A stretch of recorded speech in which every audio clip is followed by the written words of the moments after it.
Hey everybody, this is Heath from Heath Model Works.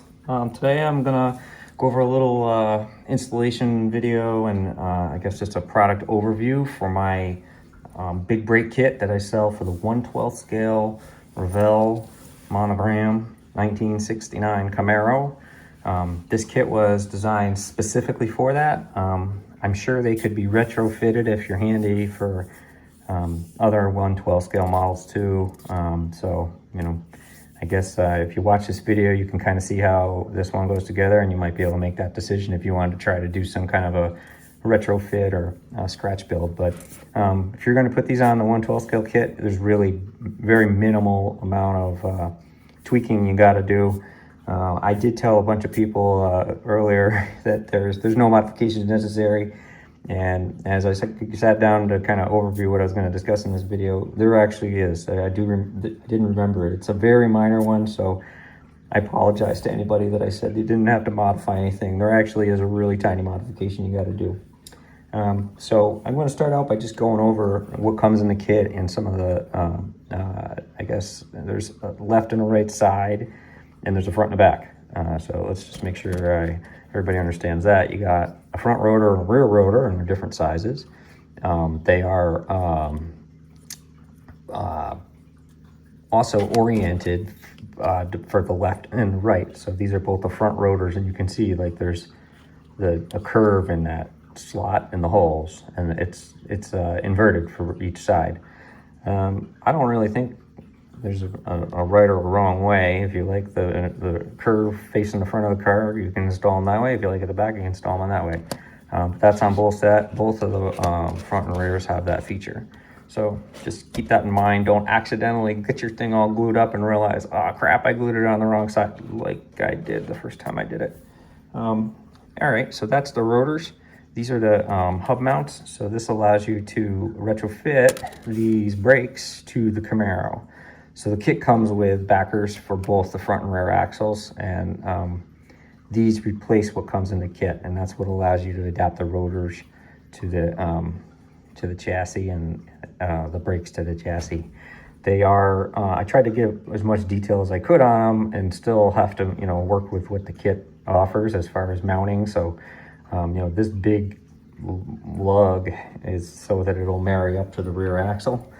The axle on this kit is kind of unique. It's got a taper on it, and the kit backs really don't bottom.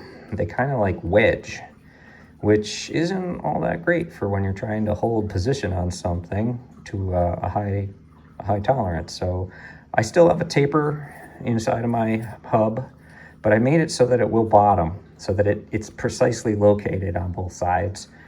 So make sure when you install these, if you get a little wedging effect, make sure you give it a good push or sand it good so that this thing actually bottoms on this surface. You want that.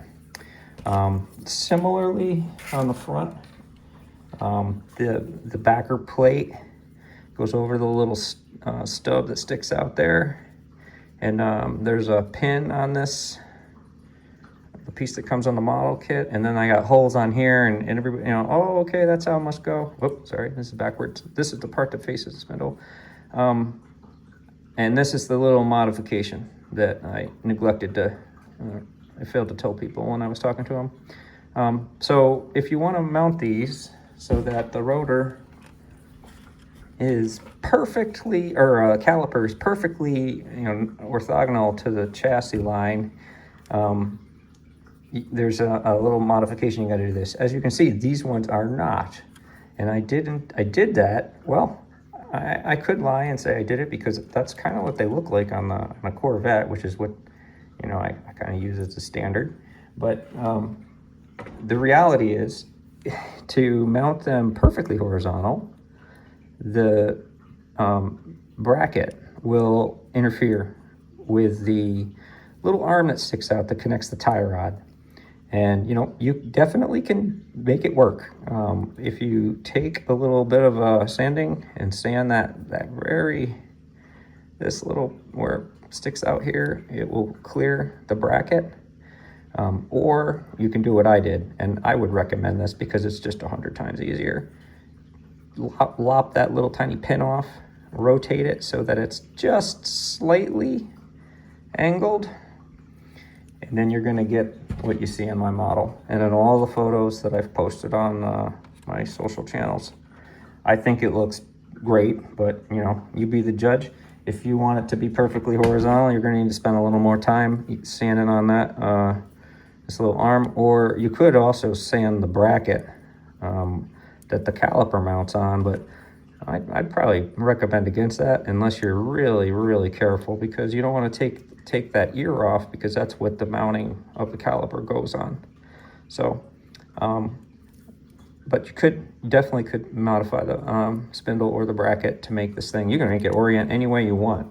You know, some cars actually have quite a significant angle on there. I'm not really sure what the engineering reason is. I'm sure there is one. Anyway, that's how you mount the spindles and the rear axle.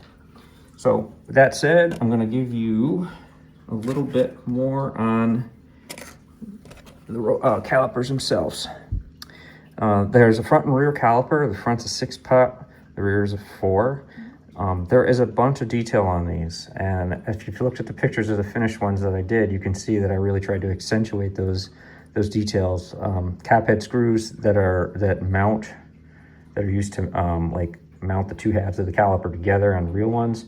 There is bleeder screws with the hexed wrench to open and close the bleeder, as well as a little stub that sticks out. It's all there. You need a microscope to see it, but if you're really good with toothpicks and little paint brushes, you can actually detail these out really nicely. Okay, I got a couple more things I want to go over before we say goodbye. And first one is I just want to make sure everybody puts a little tiny bit of Vaseline or a piece of your chapstick. Just put a little tiny piece on the surface of that head. So after you get this thing to fit really nice in here, you know, like I said at the beginning of the video, you know, maybe a little bit of sanding. You don't want this thing to be all lumpy like it comes in the kit. You want it to be a nice, perfect fit in there.